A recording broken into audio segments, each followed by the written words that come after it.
Mathematicians tell us that the universe is a perfect sea of probabilities. The probability of rolling a 6 on a die or a coin landing on heads is fixed. Our brains, this massive civilization we built, lives entirely by clinging to this statistical safety.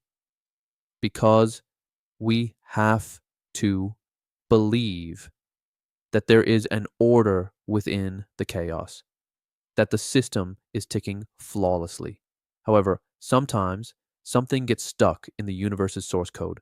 Those insurmountable walls of probabilities suddenly collapse.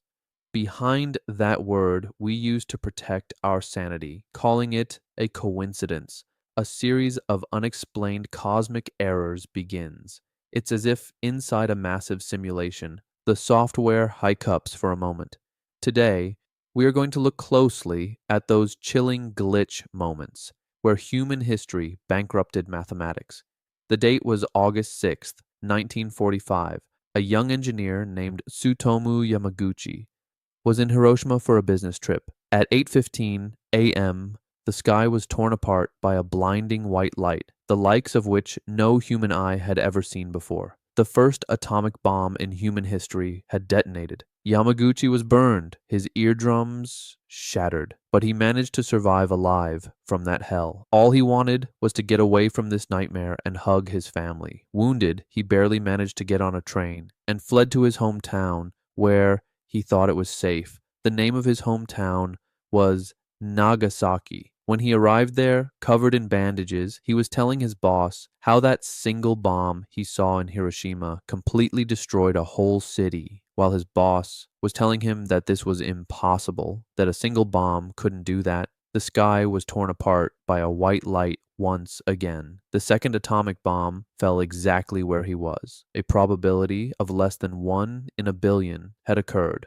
The universe had created the only man to survive 2 nuclear apocalypses. Sometimes disasters are poured into words long before they are physically experienced. A dark fantasy in a writer's mind can turn into the bloody reality of the future. The famous author Edgar Allan Poe wrote a novel in 1838. In the novel, 4 sailors who survived a sinking ship in the middle of the ocean were stranded in a lifeboat. The sailors, on the verge of going mad from starvation, made a horrifying decision to survive, and they killed and ate the youngest among them, a cabin boy named Richard Parker. This was completely a fiction, just a book. Exactly 46 years later, in 1884, a real boat named Mignonette was caught in a storm and sank. The 4 surviving sailors, after being hungry and thirsty for days,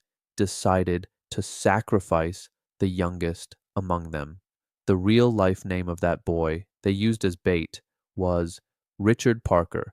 King Umberto I of Italy went to a small restaurant for dinner on a summer evening in 1900. When the restaurant owner approached the table to take the order, both of them practically forgot to breathe. They were exact replicas of each other. It was like looking into a mirror. As they chatted, the horror grew. Both were born on the exact same day, the same month, the exact same year. Both of their wives were named Margarita. Furthermore, on the very day King Umberto was crowned, the restaurant owner had opened this place. The system had seemingly copied a single character into 2 different bodies by mistake. The next day, the king wanted to see this interesting man again, but learned that the restaurant owner had died that morning by a mysterious accidental gunshot. On the evening of that same day, as the king got into his carriage, saddened by this news, he was shot and killed by an assassin who jumped out of the crowd. The code was fixed. 2 duplicate files were deleted from the system at the same time. Sometimes the universe plays the same moment over and over again, like a broken record. In the 1930s, in Detroit, an ordinary man named Joseph Figlock was walking on the sidewalk. Suddenly, from an open window on the 4th floor, a baby fell right onto the man's head. By pure luck, Figlock broke the baby's fall, and both of them survived this horrifying incident without a scratch. Statistically, it was an incredible event. However, exactly 1 year later, while Joseph was walking on the exact same street, on the exact same sidewalk, from the exact same window, the exact same baby fell onto Joseph's head. Again, both survived once more. The universe's code had officially entered a loop here.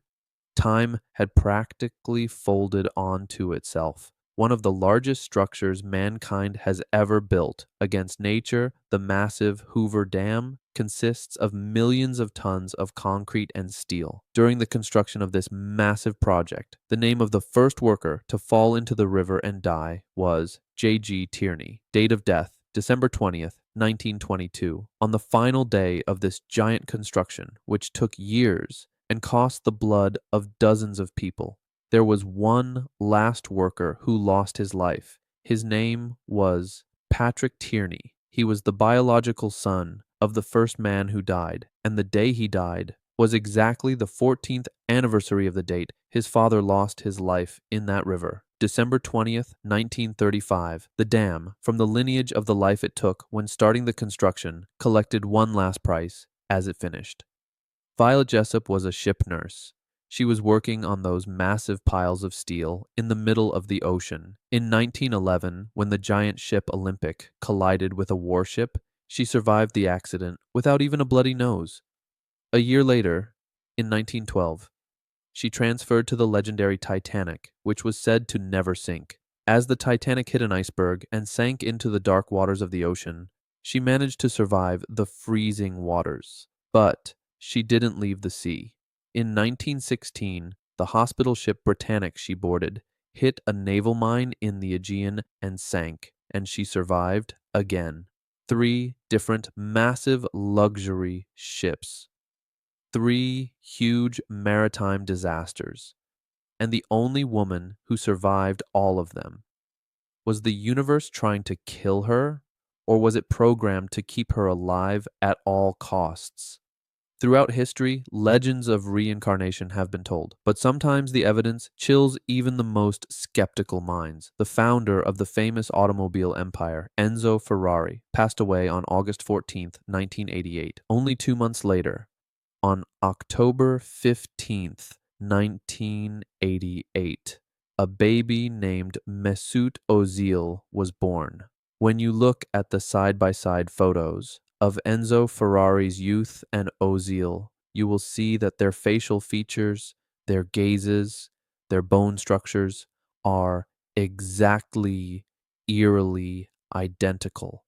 It's as if a soul, the moment it leaves a body, without losing time, was immediately re-uploaded to the system in another body.